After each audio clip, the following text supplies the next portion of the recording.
and welcome to our month in review and a new look video clip for the newsletter subscriptions. Well, as I said in April, everything sort of felt familiar. It was like old patterns or old situations that you'd been through were coming back, not to haunt us per se, but certainly coming back to see how you would deal with it. And May has certainly been a month for you having that opportunity to take maybe a different approach or try a different strategy.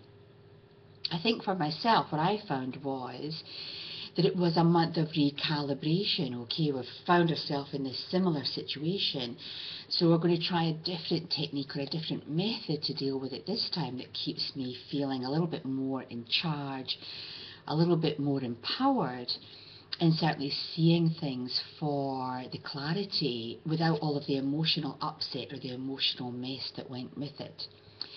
I have to say, with May being a 5-week month, the month has just disappeared really quickly, and I think energetically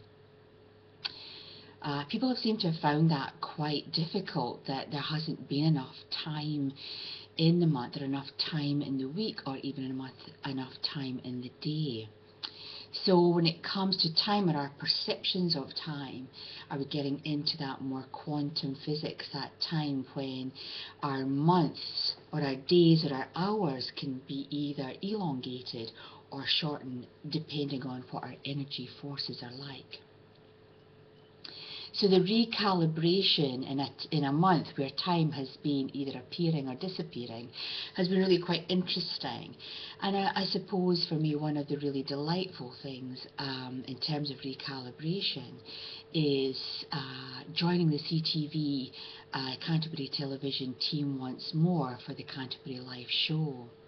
It brought back lots and lots of memories of before the earthquake, because I was asked to join them in August of 2010, and in that point in time it was so exciting.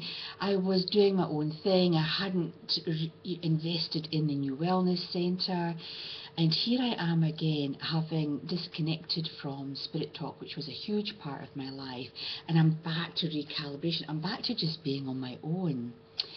And I'm actually really enjoying it. I'm enjoying that sense of freedom. I'm enjoying having time or creating time for myself, which has been a really positive aspect for me.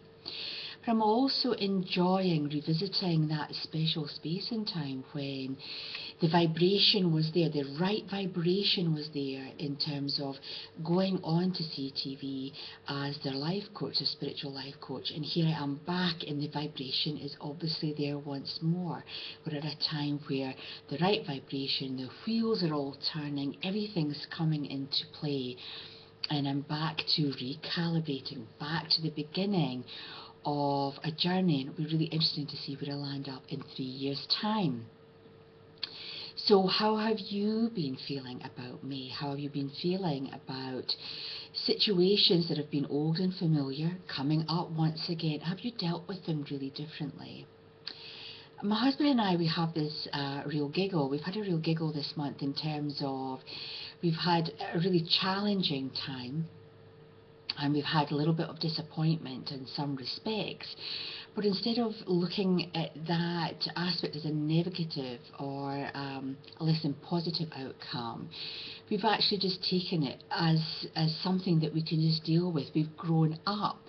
And I think that's the really funny aspect, that we both sort of said, well, here we are, we're coming up to our 50s, or well, I will be this year, and Michael's over 50, and we've suddenly just grown up. Things feel less dramatic, less traumatic, less defining. Events just happen, and yeah, that's okay. Let's move on to the next. Let's move on to the next. So it's been a really groundbreaking month in terms of dealing with things, but in maybe a far more mature or a more grounded way. Recalibrating, that has been the month. Going right back to the beginning and saying, okay, I'm here once more, but I'm going to deal with it differently.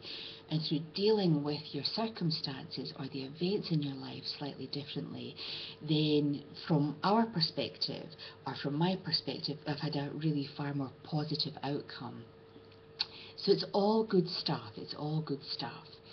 And I think that that's something to bear in mind as we go into June. If you are looking at going right back to the beginning, resetting the foundation, then how can you carry that energy on? How can you carry that energy on and take it into the next month and for the next half of the year? Already we're halfway through this magnificent year of the horse. So are you in control, or have you lost control? Have you given your power over? I think that for most of you it is a time of learning that the soul journey or the soul path is not an easy path. However, if you start to implement the teachings that you've been taking on board, I feel that you've got the tools, or you'll find that you have the tools that you can then implement and take that into the next era, or into the next phase of 2014. I, for one, am really looking forward to June. I think June's always a month, especially here in the southern hemisphere, where we are going into that hibernation mode. We're going into that introspective mode. And if you've implemented new spiritual beliefs or a new way of handling things, you can go into that really on a far deeper aspect. I think also it's time to make your plans, and that's been where the giggles have come in for Michael and I. What's the plan, Stan? I'll say to Michael, what's the plan, Stan? And what we've found is that in dealing with our situation far more positively and asking and it's given, and we've had some miracles happen this month on a very personal basis.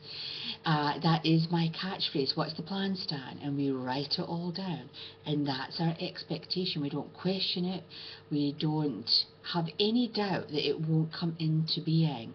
So what's the plan? Planning, planning, planning. Planning, preparation and persistence. Those are the three phrases that will get you through June, I'm sure. So write it all out, focus your attention on it, and stick to the plan. When you stick to the plan, you'll probably find that you're less disappointed, less frustrated. And that's recalibration. And that's been just the cycle that we, on our family, that's what we've been through. Coming to the plan, developing a plan, sticking to the plan, having an achievable plan, and then persisting to stick to that plan. So I'm hoping that June will be a fruitful month for you if you've got the planning, preparation and persistence mode, and you're moving into putting into practice your spiritual teachings of a new way of dealing with some old aspects. The June newsletter is filled with events that are up and coming, so there's a little bit about CTV on there. We've also got Magpie Magic, which is a TP event. We're going to resurrect the TP and focus our attention on what the magpie medicine is all about. They are opportunistic, I think is the phrase, I can't quite say it.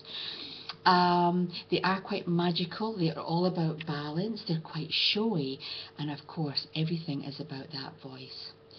Their voice, the tones, the singing, just the musical energy that they put out there, that's what we're going to be bringing out of anyone who participates in this workshop.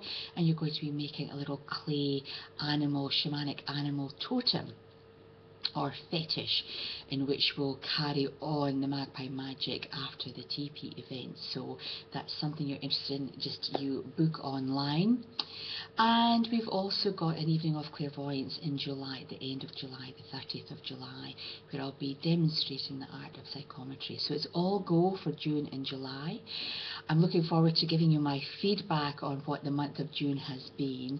And thank you so much to everyone who has been so kind with your positive words and encouragement about the video clip, which is on all, a new way for me to work. There will be the new look newsletter as of next month. This is the very last phyllisbrown.co.nz banner. Everything will be under the Phoenix Light Foundation as of the end of June.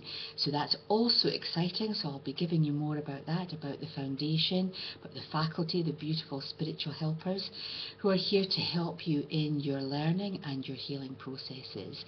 And hopefully the website will be launched, even if it's just the first 2 or 3 pages stages, because it's actually a mammoth task, but the Phoenix Light Foundation is building and building and building. It's a very, very exciting opportunity for myself and the team.